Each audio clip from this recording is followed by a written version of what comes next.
आणि आता एक ब्रेकिंग न्यूज समोर येते। ठाण्यातील महायुतीचे उमेदवार नरेश म्हस्के यांचा उमेदवारी अर्ज भरत असताना 2 गटांमध्ये राडा झालेला आहे। ठाण्यातल्या किरकोळ कारणावरून हा राडा झाल्याची माहिती समोर येते। दरम्यान पोलिसांनी आता यांची समजूत काढलेली आहे अशी देखील माहिती समोर येते।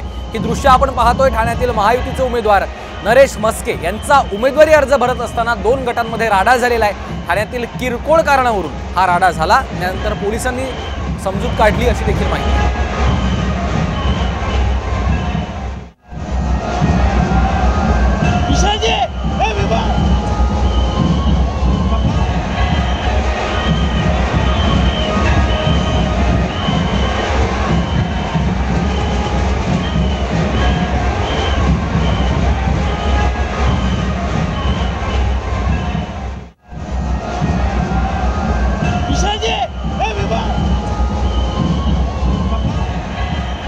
म्हस्केंचा अर्ज भरत असताना 2 गटांमध्ये हा राडा झालेला आहे। किरकोळ कारणावरून 2 गटात वाद झाल्याची माहिती आहे।